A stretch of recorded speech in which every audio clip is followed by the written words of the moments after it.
The mountain always has a way of speaking before a single word is said, and anyone who has ever walked alone through its silent ridges knows that its voice is not something you hear with the ears, but something you feel in the chest, like the quiet pressure of a truth you have been avoiding for far too long. When I first saw him moving along that slope, carrying what many had laughed at and dismissed as a useless stick shaped vaguely like a rifle, I understood immediately that his presence there was not a coincidence or a survival challenge or some noble escape from the noise of crowded roads. It was something deeper, almost instinctive, as if the mountain itself had been waiting for someone like him to return. People often imagine that a man who chooses solitude does so out of defeat, but that idea usually comes from those who have never tasted the kind of silence that can rebuild a soul that the world has spent decades tearing apart. And the truth is that this man did not come here to hide or to heal or to prove a point. He came because the mountain had always been part of him, long before he ever understood why he felt a pull toward places where the wind moved like a living creature and the earth welcomed every footstep with patient familiarity. I remember those early mornings when the air tasted like distant snow and the sun lifted slowly behind the jagged horizon, bathing the valley in a soft light that made the rocks glow as if they were alive. He would step out of his small cabin, made of aged wood and simple hands, stretching with the calm confidence of someone who had not rushed a single decision in many years. That stick rifle rested against the wall, shaped and carved with care, but utterly lacking any mechanism or metal that would make it functional in the way others expected. To an untrained eye, it was nothing more than a carved piece of fallen timber, polished by patience and shaped by necessity. People down in the valley village had mocked him for carrying it, spreading stories that he had finally lost his mind after too many winters alone, calling him the man who hunts with a toy. They turned the idea into a joke, one they repeated around their fires or in front of their shops, convinced that anyone who chose solitude must also have surrendered his sense of reason. But the mountain does not measure a man by the tools he carries.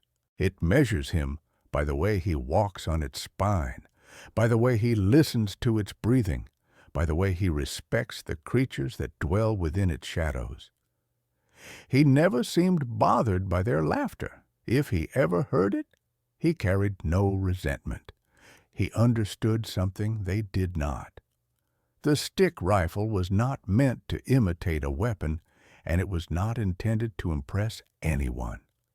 It existed because he knew the land better than he knew most human faces. He knew where the moose walked, how the herds moved during different seasons, how the animals listened for danger in ways far more precise than anything people crafted in workshops or factories. The carved wood served a purpose that was invisible to those who looked only with judgment instead of curiosity. It allowed him to blend with the rhythm of the place, to approach without the harsh scent of oil or the cold shine of metal, to fit into the landscape as though he were another piece of wind shaped by the valley. There was a calmness about him that made it clear that he had long abandoned the desire to convince anyone of anything. He simply lived the way that felt true, the way that allowed his heart to beat in harmony with the mountain he loved. From the outside, solitude often appears lonely or severe, but if you could stand where he stood, you would understand how full a quiet life can be. The forest does not shout. The river does not demand. The snow does not accuse. everything exists in a slow, patient unfolding, and he moved within that unfolding like a leaf drifting on a gentle current. He would walk for hours without speaking a word, listening to the crunch of frost beneath his boots, the distant call of a bird not yet ready to welcome the day, the soft hum of trees leaning with the morning breeze. When he reached a ridge or a clearing, he would pause, letting his breath settle into a rhythm that matched the rise and fall of the land. His presence there felt almost ceremonial, not because he intended it to be, but because he had learned long ago that rushing through nature was a way of drowning out its wisdom. He observed rather than conquered. He adapted rather than imposed. And in that quiet way, he had become part of the mountain's own story. Many people forget that life has weight, not just the physical weight of responsibilities and routines, but the emotional weight that builds slowly like layers of sediment at the bottom of a river.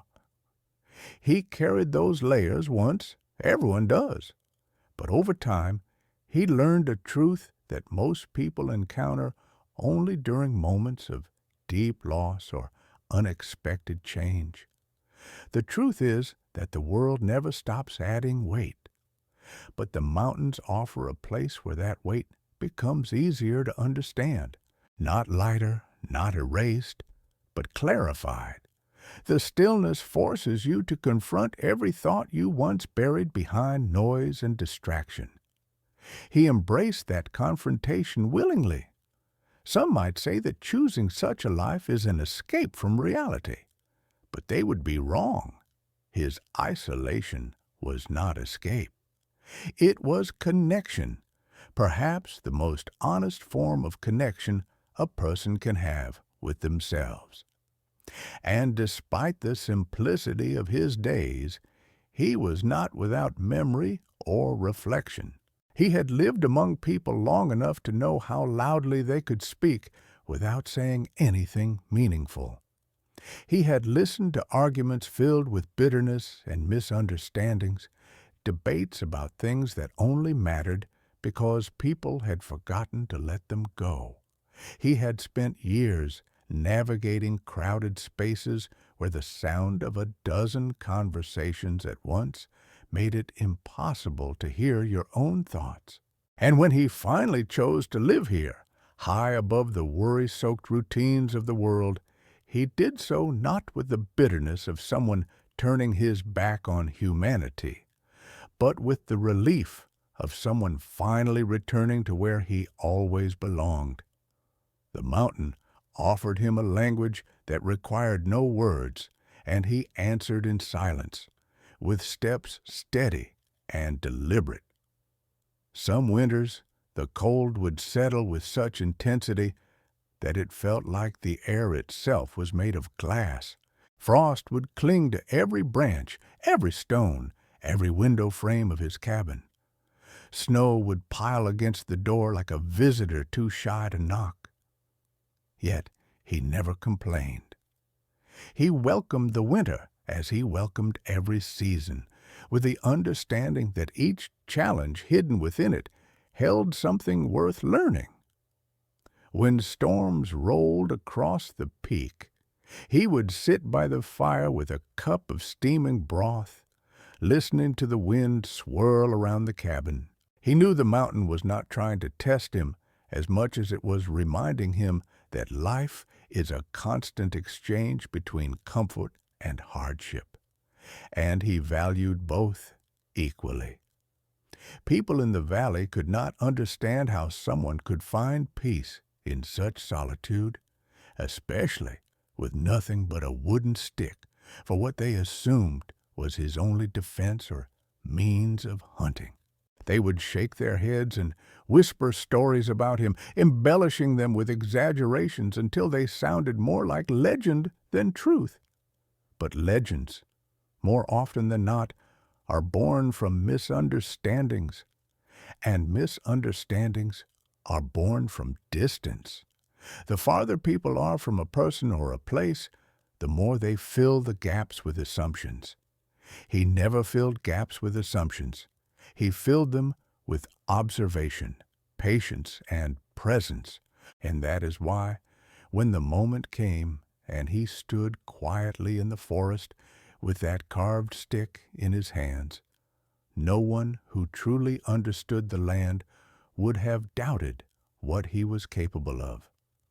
I remember the day he dropped the moose with a calmness that would have made anyone question every certainty they had about him. But that story will come later. Before you understand that moment, you must understand the mountain that shaped him and the quiet certainty that lived in his chest. You must feel the weight of the silence he chose, the kind of silence that many people fear, but he embraced like an old friend.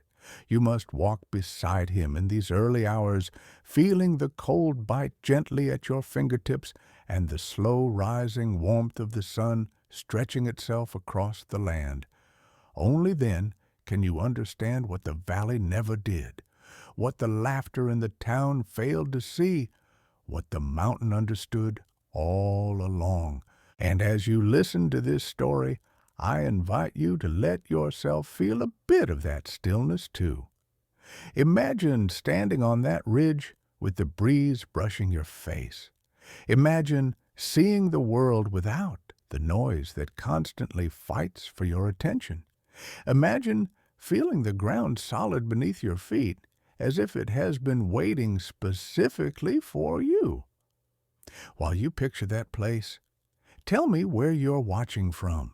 Long before the mountain became his only companion, before the cabin took shape from the timber he cut and fitted with his own hands, there had been noise, the kind of noise that fills a life until you can no longer hear yourself think.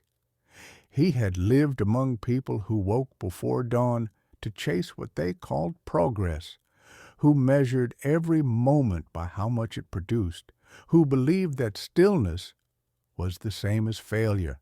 He worked with them once, building and repairing things that would never last, surrounded by talk that never stopped. At first, he believed that this was what life was supposed to be, that the measure of a man was in his movement and his contribution to whatever the world was chasing at the time. But over the years, the sound of machinery, the smell of fuel, the constant rhythm of clocks and deadlines began to eat through his sense of peace. He would come home exhausted, sitting quietly in the dark, realizing that even in silence, the noise continued inside his head.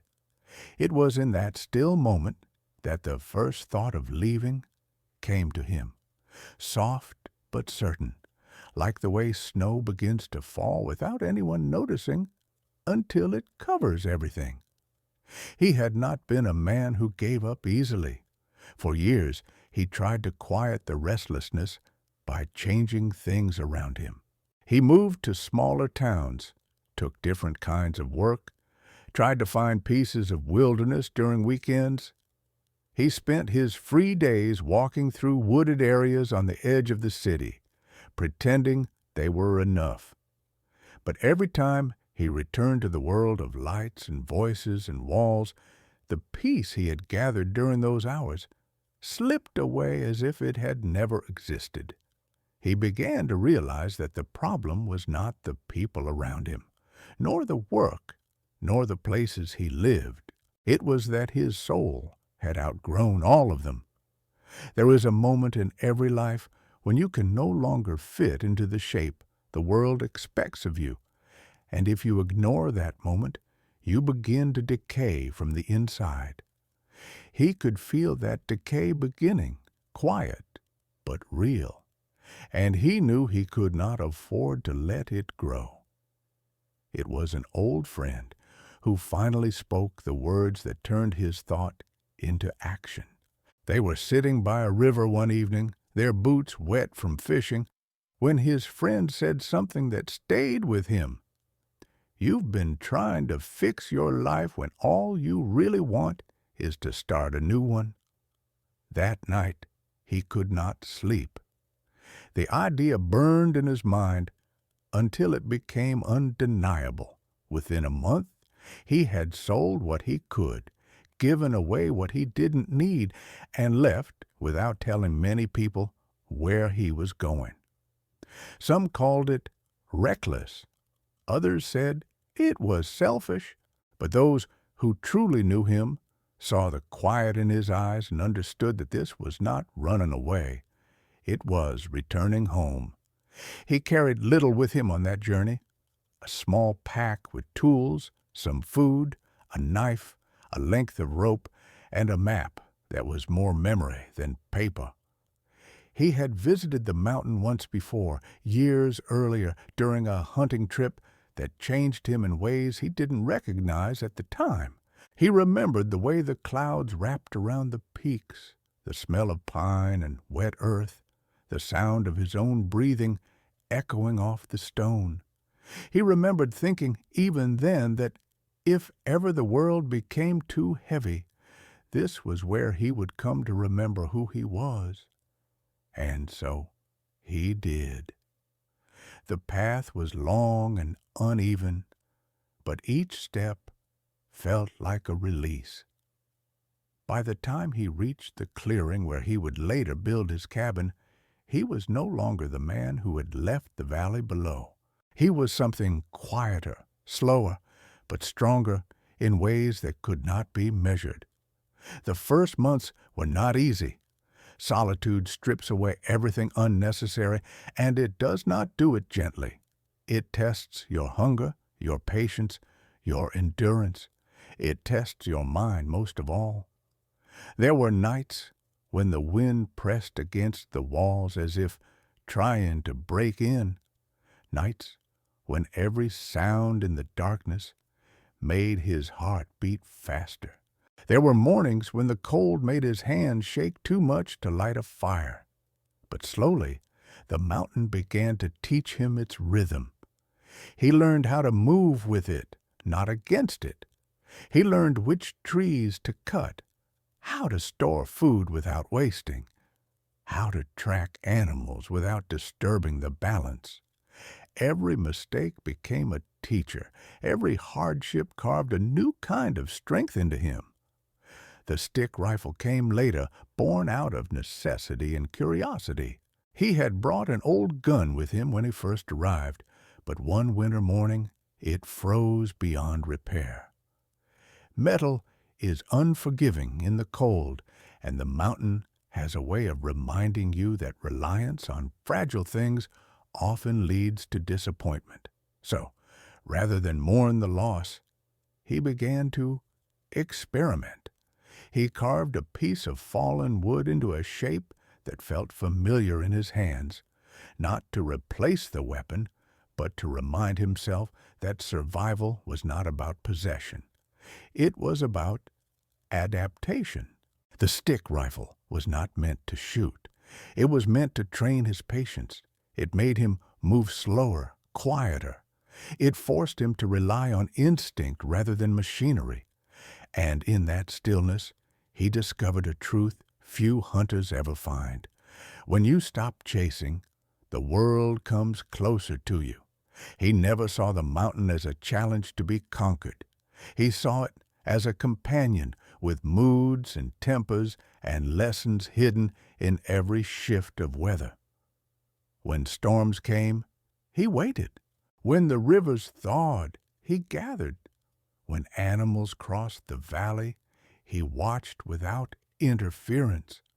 Over time, his movements became so attuned to the place that birds no longer startled when he passed. Deer would graze within sight of his cabin.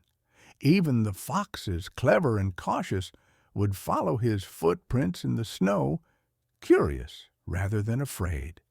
This kind of harmony cannot be forced. It must be earned, and he earned it through respect. He took only what he needed and gave back what he could. When he cut trees, he planted others. When he hunted, he used every part of what he took. He lived as though he were part of a cycle rather than an owner of it. Sometimes, During quiet evenings by the fire, he would think of the world he left behind, not with regret, but with a kind of distant affection. He remembered faces, laughter, and moments of warmth. But he also remembered the noise, the endless noise, and how small it made him feel. Here, the silence made him large again, not in ego, but in awareness.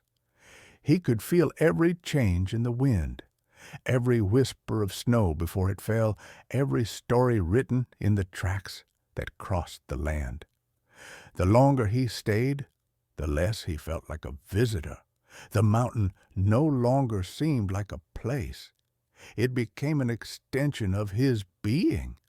When people in the valley began to hear stories of the man living high above the tree line, they tried to understand him through their own eyes. Some called him wise, others strange. A few even climbed the path to see him for themselves, bringing gifts or curiosity or judgment. He welcomed them with calmness, but rarely with conversation. They would ask him questions about loneliness, about fear, about whether he missed the comforts of town. He would smile and tell them that loneliness was a word invented by people who had never truly been alone. The mountain, he would say, was never empty. It was full of voices most people had forgotten how to hear. They often left puzzled, unable to translate his peace into their own language. Years passed that way, and with each one, the man grew lighter in spirit and stronger in presence. He no longer counted days or seasons. He no longer thought of time as something that moved. For him, it simply existed. He existed within it, unchanged by the passage of years, shaped instead by the steady rhythm of life around him, and though he had left behind many faces and comforts, he never once doubted his choice. The mountain had given him something that no city, no crowd, no possession could ever replace, a truth that fit perfectly inside his heart. And that is the story of why he stayed, of why isolation was never his punishment, but his reward. It was not an escape. It was a homecoming, a quiet return to the essence of life itself. Every scar, every cold night, every moment of hunger was a reminder that to live deeply, you must be willing to live honestly. And honesty, in its purest form, can only survive in silence.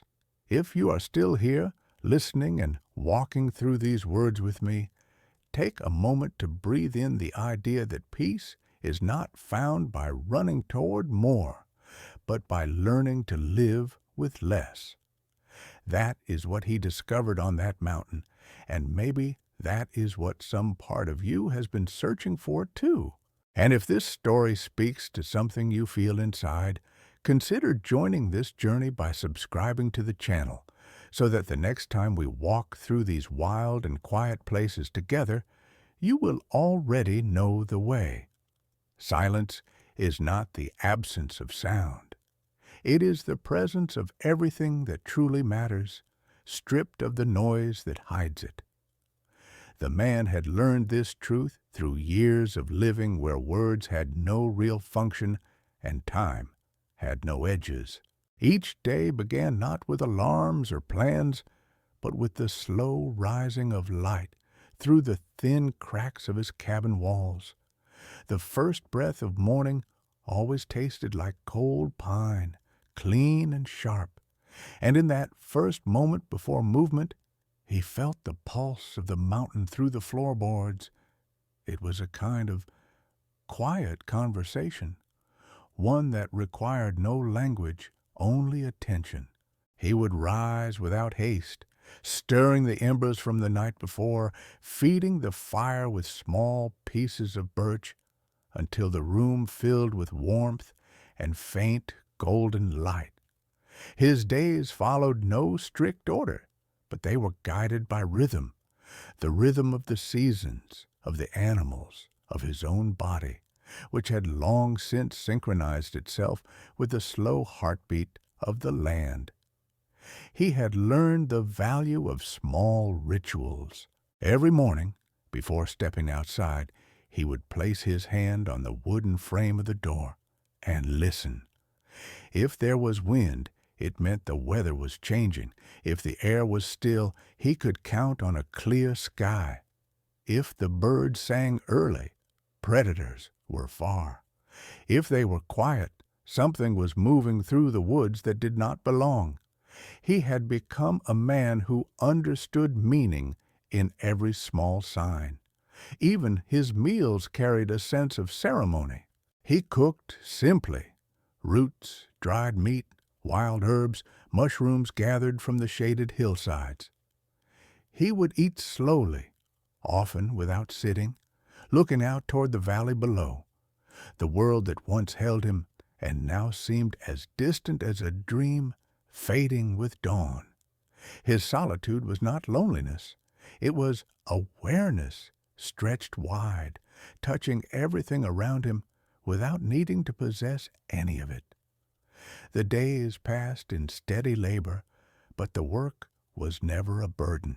In the mountains, work is not punishment, it is participation.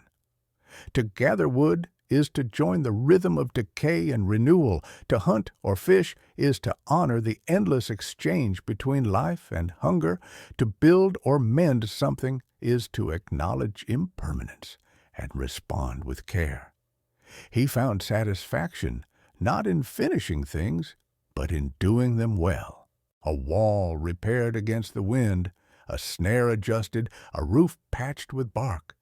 Each task was a conversation with the world around him, and every answer it gave carried a quiet kind of wisdom. Over time, he discovered that there were no wasted moments, only moments unnoticed.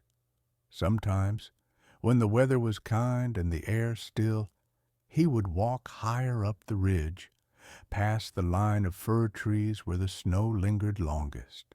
From there, he could see miles of untouched wilderness, valleys curling into each other like waves frozen in motion, distant peaks shining with the memory of sunlight.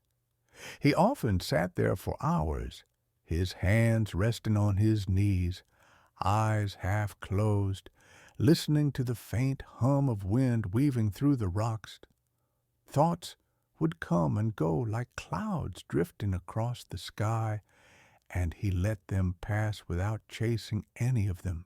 In that space, silence was not emptiness, but fullness, every inch of air around him alive with unseen movement, every breath carrying the scent of something ancient and enduring. There were times when animals came close enough to share his quiet. A moose wandering through the shallows of a frozen lake, its breath rising in white clouds. A fox, standing at the edge of the clearing, its eyes bright and curious. A family of grouse pecking near the cabin, unbothered by his presence. He never chased them away, nor did he seek them out. He simply existed among them as one more living thing, another small piece in the great balance. In that coexistence, he found a sense of belonging that no crowd of people had ever offered him. The animals did not ask who he was or why he was there. They only accepted him for what he was, something alive, breathing, present. At night, when darkness wrapped itself around the mountain, the world became an ocean of shadow and sound. The crackle of fire, the whisper of snow sliding from branches, the faint hoot of an owl hunting over the valley, all of it formed a language he had come to understand better than any human speech. He kept a small journal beside his bed, not to record words but to mark sensations, the direction of the wind, the scent of the earth after rain, the pattern of stars above the ridge. It was a way of remembering that life was not measured in days or years, but in moments of awareness. Some pages held small sketches of plants or animal tracks. Others were filled with reflections written in the soft, uneven script of someone who wrote not for others to read, but for himself to remember. In the quiet, he found that memory itself changed. The sharp edges of old pain softened. The mistakes of the past lost their sting. He could think of people he once loved without the ache of absence. He could look back on failures without bitterness. The silence gave everything its true proportion, stripping away the noise that had once exaggerated his worries and fears. It was as if the mountain absorbed the excess of his emotions, leaving behind only what was necessary to understand and move forward. He often thought that if people could live for even a single week in such quiet, the world below would look very different when they returned. During long winters, when the sun barely lifted above the peaks and the days seemed swallowed by blue twilight, his world grew smaller but richer. He read by candlelight, old books worn from years of use, stories of explorers, naturalists, philosophers, and poets who had also sought meaning beyond the limits of cities. He did not read for entertainment. He read for companionship, as if speaking across time with others who had felt the same hunger for stillness. Sometimes he would stop mid-sentence, look up at the flickering flame, and think about how strange it was that so many people spent their lives chasing things they didn't truly need. The mountain had taught him that most of what people call progress is simply movement away from what matters. Spring brought a different kind of silence, one filled with life, waking from sleep. The thawing river sang its low song again, and the forest floor came alive with color. He would walk along the melting paths, touching the rough bark of trees as though greeting old friends. Birds returned with a wild joy that filled the air but did not break the quiet. It added to it, reminding him that silence and sound were not enemies, but partners. He built a small garden near the cabin, not for necessity but for pleasure, growing simple things, wild onions, potatoes, herbs. Tending to them felt like caring for a piece of himself. Each green shoot pushing through the soil was a message of resilience. There were moments, of course, when the stillness turned heavy, pressing against his thoughts like a weight. In those moments, he felt the absence of voices, of laughter, of another heartbeat nearby. But even then, he did not wish for company. He simply accepted the feeling as part of the cycle. Silence, he had learned, is not always gentle. It can be sharp, exposing truths you might rather ignore. It can remind you of every flaw, every regret, but if you face it with honesty, it becomes a teacher. It strips away illusions until what remains is something simple and indestructible, yourself. He sometimes wrote letters he never sent. To his mother, who had died before he found the mountain. To the woman he once loved, whose name he whispered once in the wind and never again. To the friends who might still wonder what became of him. The letters were not confessions or explanations. They were offerings, small acknowledgments that even solitude needs connection.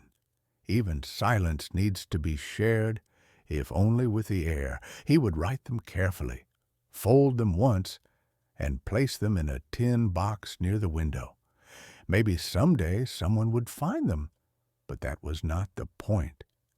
The act of writing them was enough. Through the years, his reflection in the mirror grew older, but his spirit grew lighter. Wrinkles deepened. His hair turned white, but his eyes carried a peace that could not be faked. He often thought that he might die here, quietly, and without drama, and the idea did not frighten him. Death, like everything else on the mountain, was part of the balance. He had seen animals die, trees fall, snow melt, rivers dry, and return again. To him, life was not a straight line, but a circle, endlessly returning to itself. If you could have seen him then, standing at the door of his cabin as twilight wrapped the peaks in violet light, you would not have thought of him as a man who had given up anything. You would have seen a man who had finally found everything he was meant to hold. His silence was not emptiness. It was fullness, rich and deep, like the sound of wind moving through endless trees. And that is how he lived in silence, not as an escape from the world, but as a return to its true voice, a voice that speaks in still water, in falling snow, in the quiet stretch of dawn, a voice that belongs to everyone who dares to listen. There are moments in a man's life when everything he has learned, everything he has become, meets the single test that reveals what truly lives within him. It does not come announced, and it does not arrive when you feel ready. It comes like a shift in the wind, a tremor in the quiet, a challenge that rises not to prove your strength, but to show you the meaning of what you have chosen. For him, that moment came in the heart of one of the hardest winters the mountain had given in decades. The snow had fallen early and stayed heavy, burying the trails beneath thick drifts that swallowed whole trees. The river froze solid from bank to bank, and food became scarce even for the wild creatures. It was the kind of season that tested the patience of everything alive, and though he had survived many before, this one pressed harder, colder, deeper. It was in that time that the moose came, and the laughter of the valley, long forgotten, found its quiet answer. For weeks he had rationed his food carefully, dried fish, a few jars of roots, the last strips of smoked meat. Each day he melted snow for water and cut firewood in the bitter cold, his breath rising in pale clouds that drifted through the frozen stillness. He had lost weight, but his spirit was steady. Hunger was an old visitor, and he had learned to treat it like an occasional friend rather than an enemy. Yet he knew that if the storm patterns continued, he would need something substantial soon. The animals that passed through the valley had thinned. The smaller ones hid deep in burrows. The larger herds had moved lower where the snow was softer. Then, one dawn, as the first light spilled faintly across the ridge, he saw the prints, wide, deep, unmistakable. Moose. A bull moving slowly but surely through the forest above the frozen river. It was rare to see one this high so late in winter, and he knew that if he could reach it, his food stores would last through the thaw. He dressed carefully, layering wool and leather, and took the carved stick rifle from its place by the door. To anyone else, it would have seemed madness to walk into the frozen wilderness with a piece of polished wood as his only tool. But for him, it was not madness. It was trust. He knew that a real rifle would betray him long before he found the animal. The metal scent would carry on the air. The clink of mechanisms would break the rhythm of the forest. The moose, cautious and wise, would sense it and vanish. The wooden rifle, though incapable of firing, had become an extension of his will, a shape that allowed him to move through the snow as though he belonged to it. He carried it not as a weapon, but as a companion. The tracks led him deep into the trees, winding between ridges where the snow reached his knees. The cold bit through his gloves, but he moved with patience, each step deliberate. He paused often to listen, his ears tuned to the faint creak of frozen branches and the distant echo of movement. After several hours, he saw the moose, a massive animal, its fur heavy with frost, its breath visible in thick clouds. It was standing in a small clearing, head lowered, scraping through the snow for what little moss it could find. The sight was both majestic and humbling. To face a creature like that in silence was to understand how small human life really is against the endless design of nature. He crouched behind a fallen log, not to hide, but to observe. The moose lifted its head, ears twitching, eyes scanning the air. For a long moment, they simply watched each other, man and animal, two forms of survival sharing the same cold breath. He knew he could not approach recklessly. Any wrong sound would send it crashing through the forest, and he would lose his chance. But as he waited there, the wind shifted slightly, carrying his scent toward the animal. The moose turned sharply, muscles tensing. It let out a low rumble, half warning, half question. He could see the power in its body, the raw force that could crush a tree trunk with a single push. Yet he did not raise the stick rifle as one raises a gun. He held it across his knees, still and calm, and slowly lowered his head, a gesture not of threat, but of understanding. It is strange how, in moments like that, time stops behaving like time. He would later say that he felt no fear, no hunger, no thought at all, only awareness, pure and absolute. He began to hum softly, a sound that barely carried, low and steady, like the tone of wind through a hollow log. The moose's ears twitched. The forest seemed to hold its breath.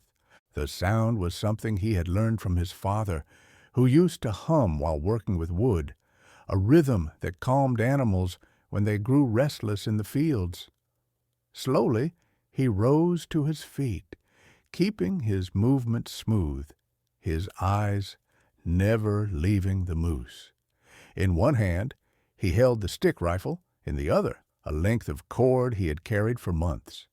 Step by step, he moved closer, his boots sinking silently into the snow.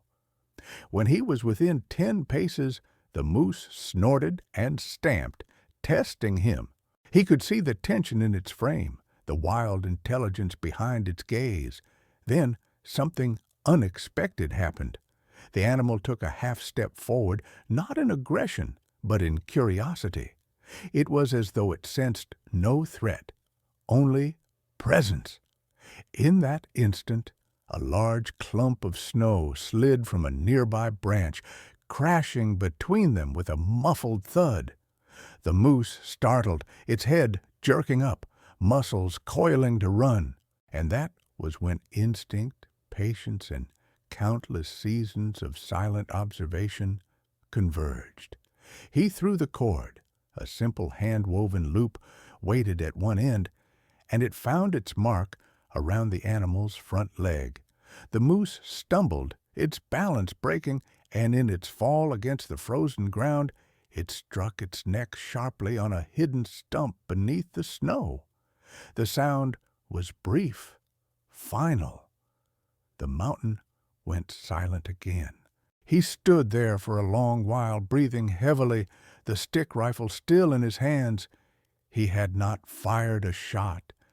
There had been no weapon, no explosion, no violence born of pride.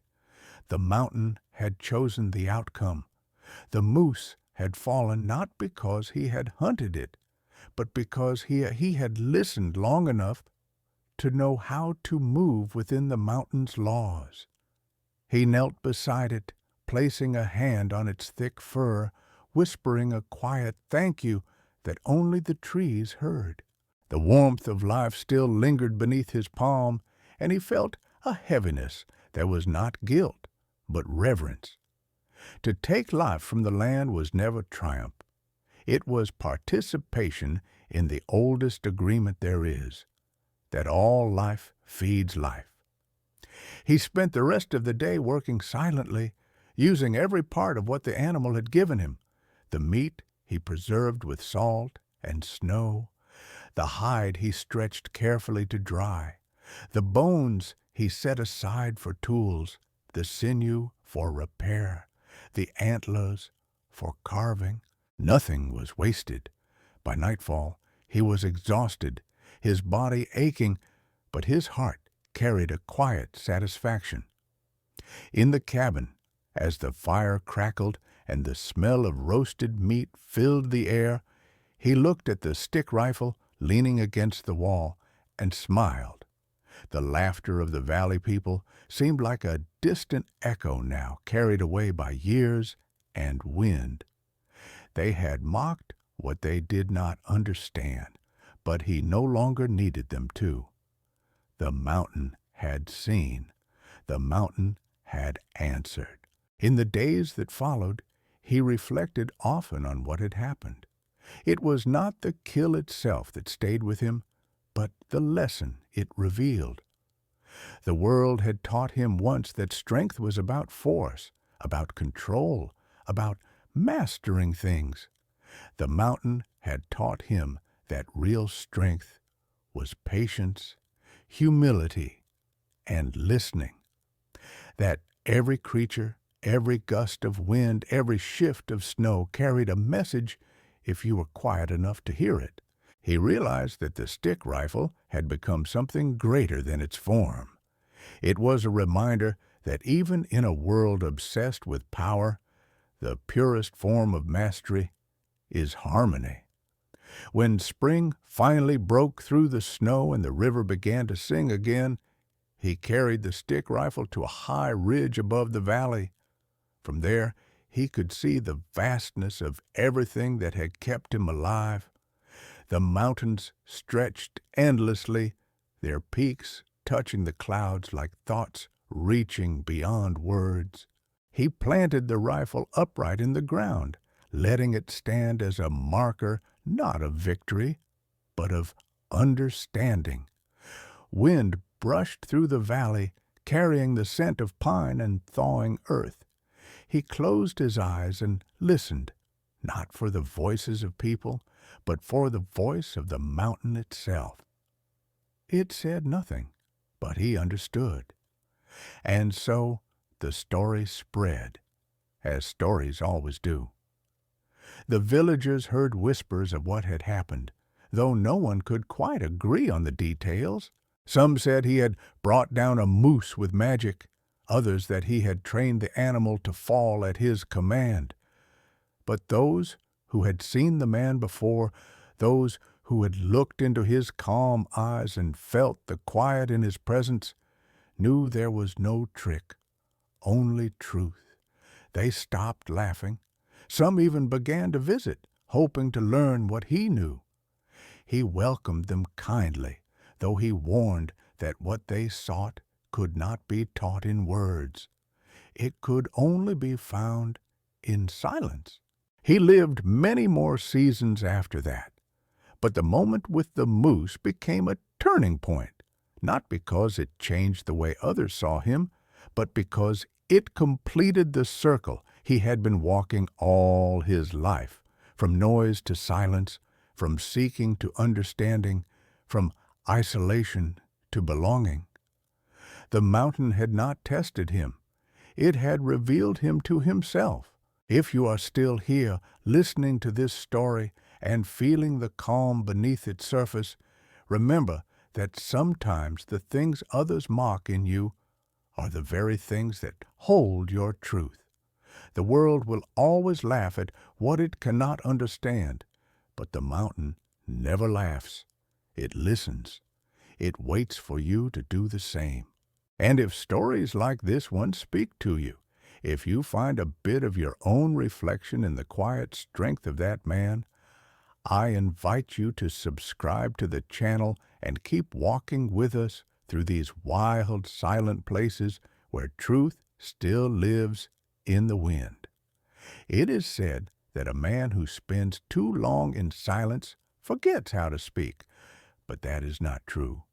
What he forgets is how to speak uselessly.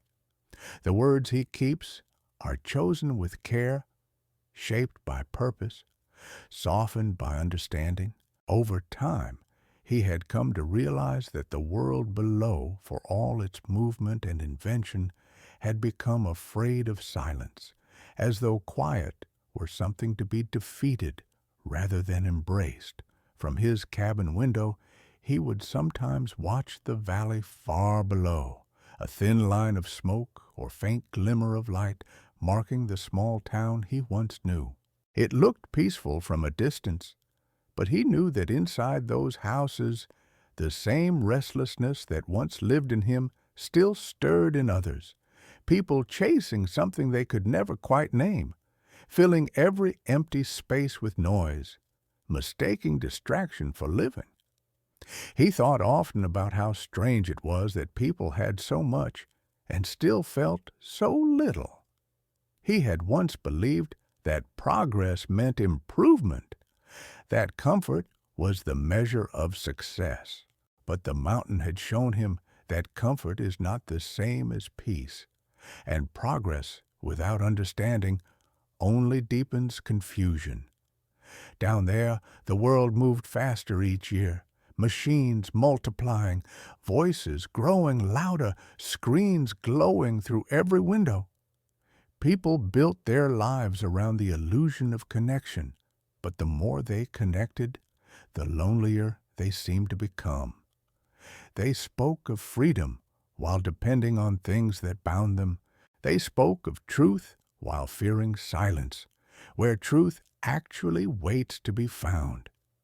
Sometimes he wondered what they would think if they could see him now, an old man with weathered hands, living in a cabin made from the bones of fallen trees, his roof patched with bark, his days filled with chores that produced no wealth, but endless meaning. Would they pity him for what he lacked, or envy him for what he had found? He imagined them trying to measure his life by their standards, no money, no possessions, no recognition, and he smiled at the thought, not with arrogance, but with compassion. For he had once been one of them, trapped in that same cycle of wanting more while understanding less. He knew the exhaustion of it, the emptiness that follows even the greatest of achievements when they are disconnected from purpose.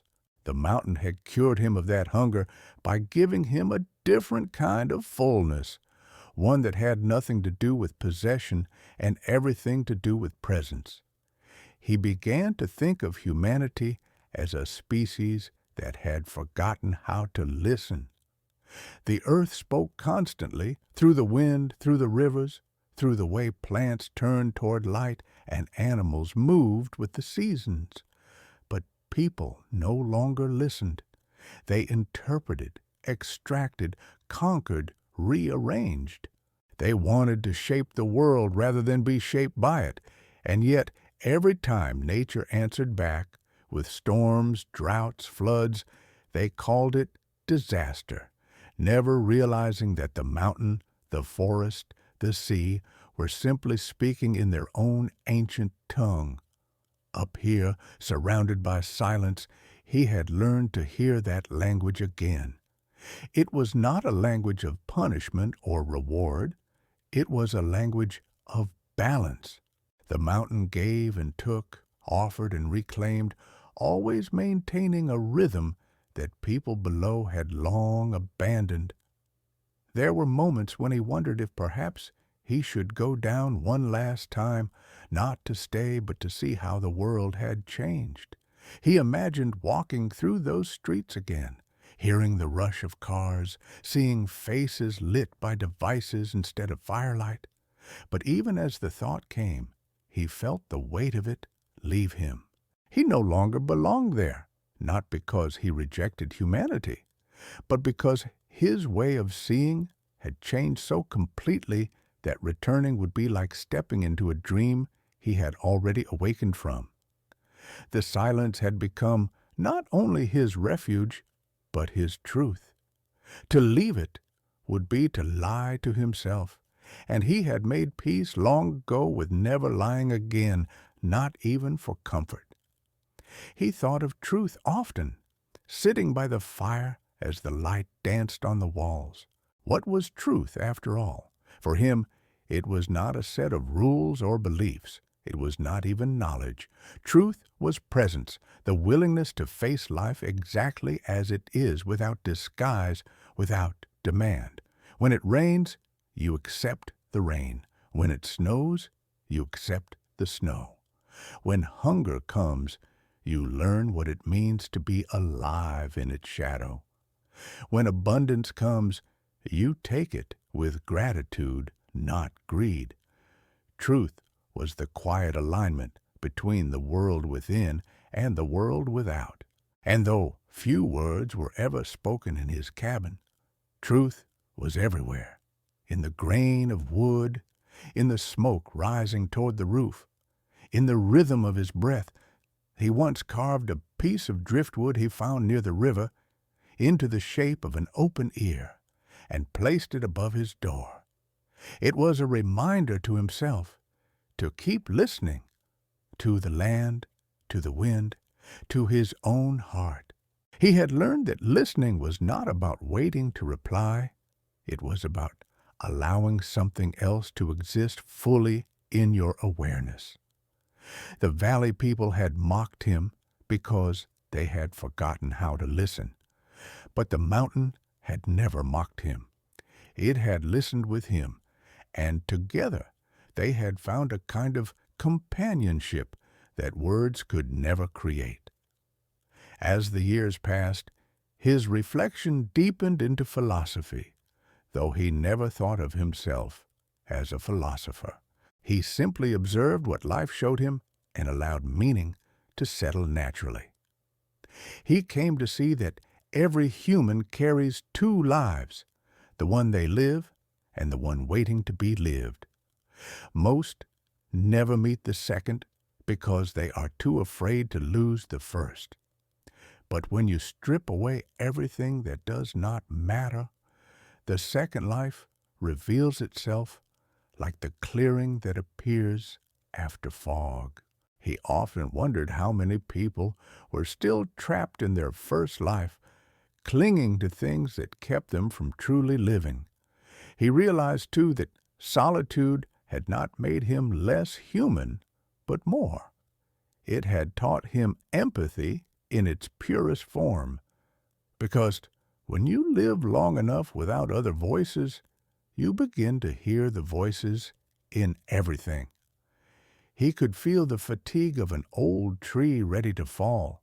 He could sense the fear of a rabbit when the sky darkened with hawks. He could read the sadness of winter in the slow hush of the forest. Empathy, he thought, was not something taught by words, but by attention. And if people in the world below had lost compassion, it was only because they had lost attention. They were surrounded by everything, but present to nothing. Sometimes he would speak aloud, not to himself, but to the air, sharing thoughts as one might with an unseen friend. He spoke of balance, of patience, of gratitude. He spoke of the world's confusion, not with bitterness, but with hope. One day, he would say softly, they will tire of their noise, and when they do, they will remember silence again. He believed that humanity, for all its errors, carried an unbroken thread of wisdom that could never be completely lost. It might be buried beneath distraction, but it lived on in small acts of kindness, in moments of awe before nature, in every child who paused to listen to the rain. When storms came, he sometimes felt as though the mountain itself was thinking. The thunder rolled like a voice speaking through time, and he would stand outside, eyes closed, letting the rain soak his face. In those moments, he understood how deeply connected everything was. The water falling on his skin had once been part of oceans, clouds, tears. The wind sweeping through the trees had touched countless places before reaching him. There was no separation.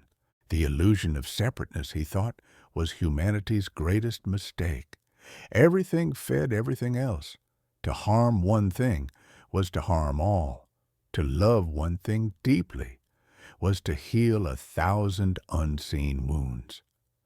He thought often of the moose, too, the great creature whose life had sustained his through that impossible winter.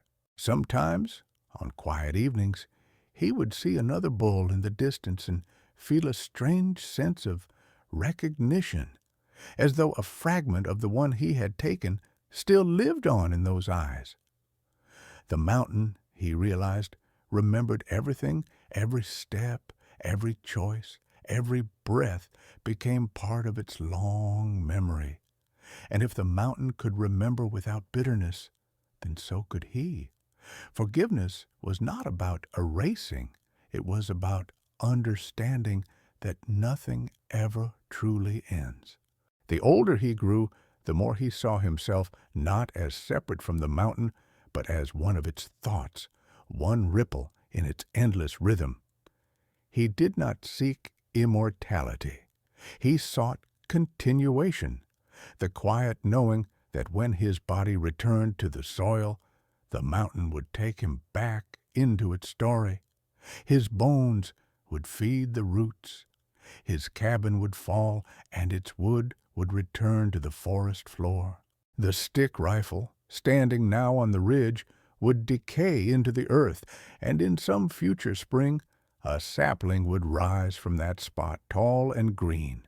That, he thought, was the truest legacy, to give back what you have borrowed.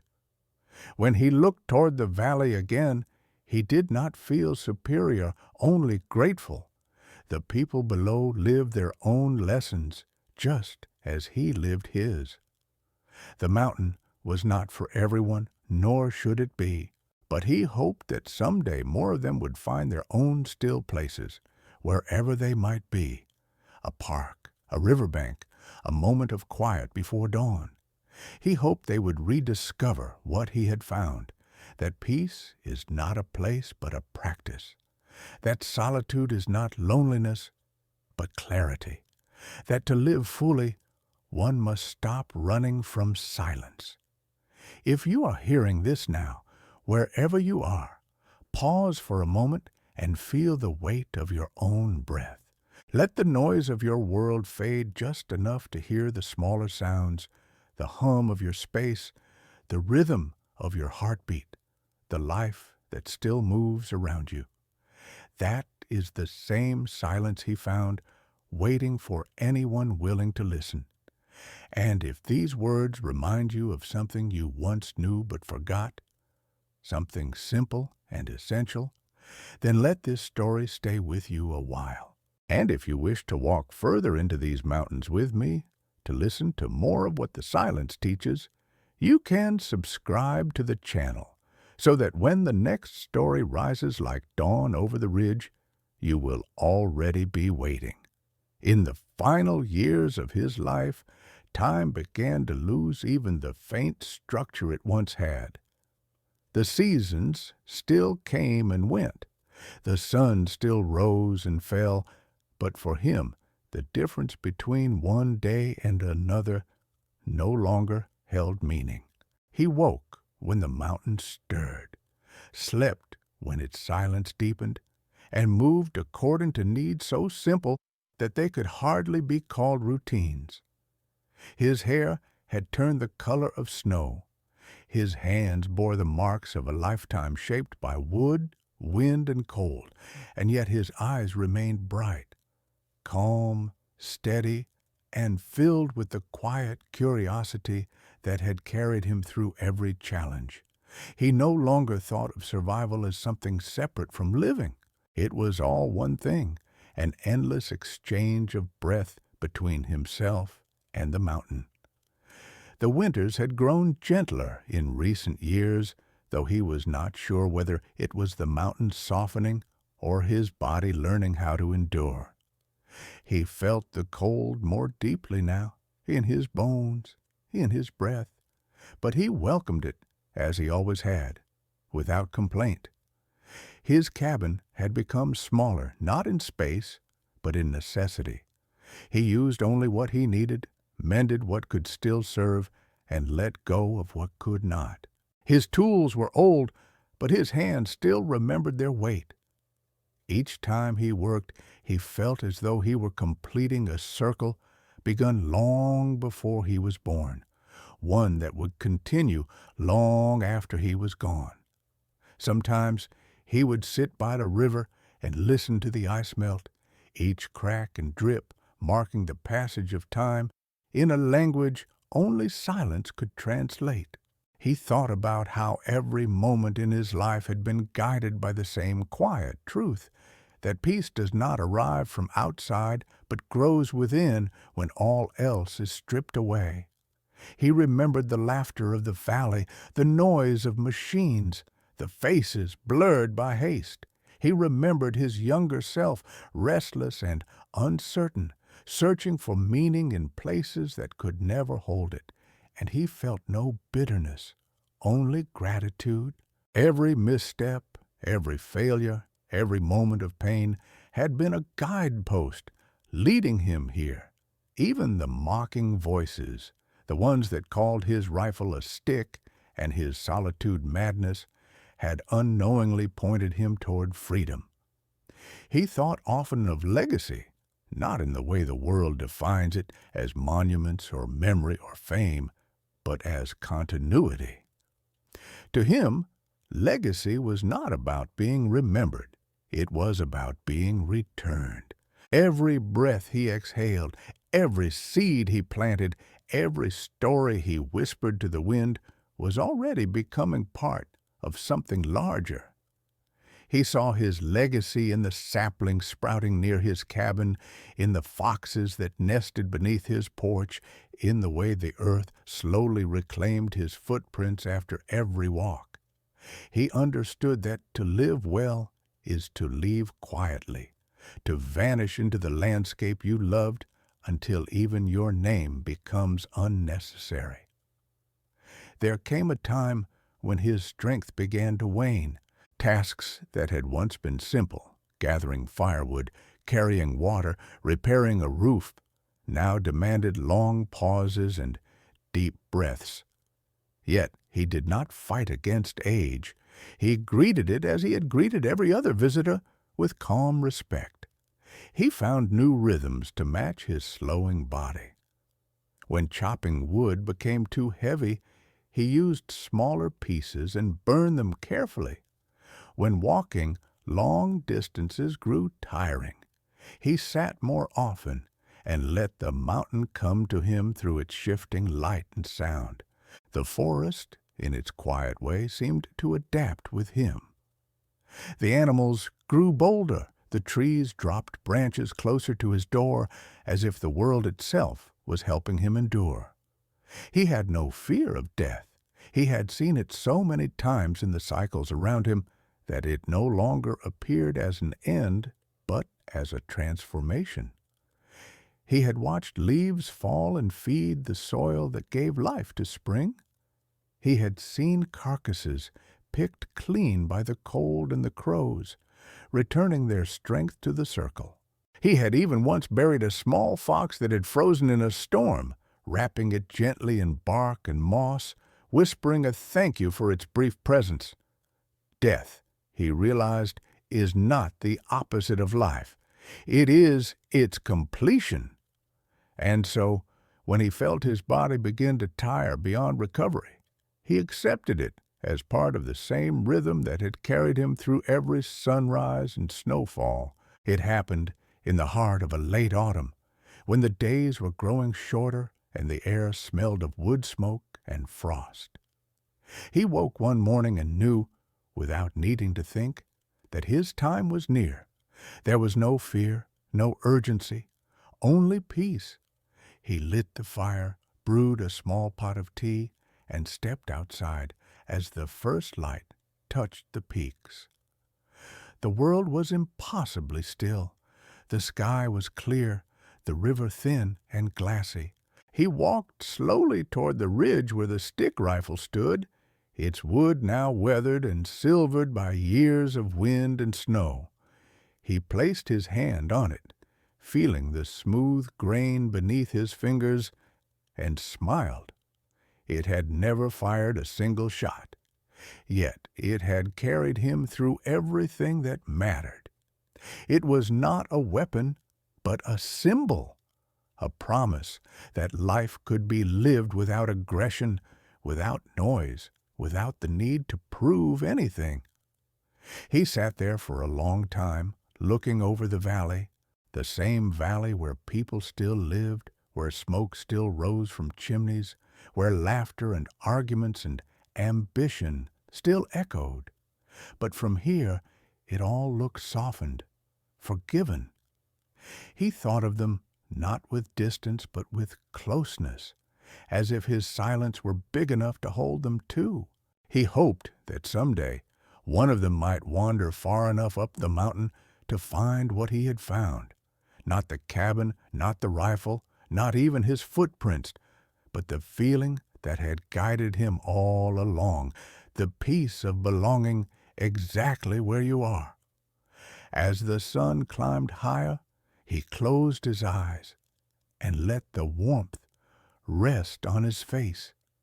His breathing slowed, and in that slowing there was no struggle, only release. It was as if the mountain had opened its arms to welcome him home. When the wind rose again, gentle and cool, it carried the scent of pine and earth and something else, something like gratitude. His body remained where he had sat, leaning slightly against the stick rifle, his head bowed as if in prayer. But the man himself had already become part of the silence he had loved for so long. Weeks later, a hunter from the valley found the cabin. He had come searching for shelter during an early snowstorm. Inside, he found everything untouched, neat and calm. The firewood was stacked, the tools arranged, the small tin box of letters still resting near the window. When he stepped outside and followed the faint path to the ridge, he found the man sitting there, perfectly still, his face serene. The stick rifle stood beside him, and beyond them stretched the endless view of the mountains bathed in morning light. The hunter removed his hat, not out of fear, but reverence. He did not take anything from the cabin. He simply returned to the valley and told the others that the man of the mountain had gone, not in tragedy, but in peace. Over time, the story spread. Some said he had become part of the wind. Others said that on quiet nights you could still see his lantern glowing faintly among the trees. The truth, as always, was simpler and greater. The mountain had kept him, as it keeps everything that belongs to it. The seasons continued. The snow came and went, and the cabin slowly gave itself back to the earth. The stick rifle remained on the ridge for many years, a weathered silhouette against the sky, until one spring it fell and vanished beneath the grass. But the story endured, not as legend, not as superstition, but as a kind of reminder whispered through generations. A reminder that peace is not something you find, it is something you remember. Sometimes travelers who hike those trails say they feel watched, not in fear, but in presence. They describe a strange calm that settles over them as they walk, a sense of being guided, as if the land itself were breathing with them.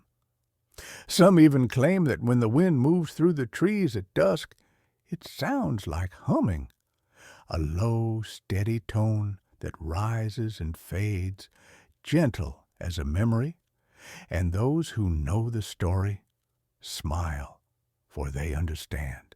The man is gone, but the silence he became is everywhere. And perhaps that is what legacy truly means. Not a name carved in stone or a story told by others, but a life lived so deeply in harmony that even the wind remembers your rhythm. His silence had become a gift, passed invisibly from the mountain to anyone willing to listen. If you are hearing these words now, let them settle in you. Let them remind you that the world outside your window still holds quiet places waiting for your breath to match theirs. That peace is not a thing to seek far away, but a way of seeing right here in every still moment. And if this story touched something inside you, if it reminded you to slow down, to listen, to be part of the silence instead of running from it, then take a moment to share that feeling. Leave a comment below and tell where you are listening from so the mountain can feel how far its echo has reached. If the story brought you peace, leave your mark gently by liking it, subscribing to the channel, and sharing it with someone who needs to remember what quiet feels like. In doing so, you keep the silence alive, passing it forward like a flame that never burns but always warms. And when you close your eyes tonight, may you hear the wind move softly beyond your window, carrying with it the quiet hum of a man who once lived alone among the mountains and found within that silence everything that truly matters.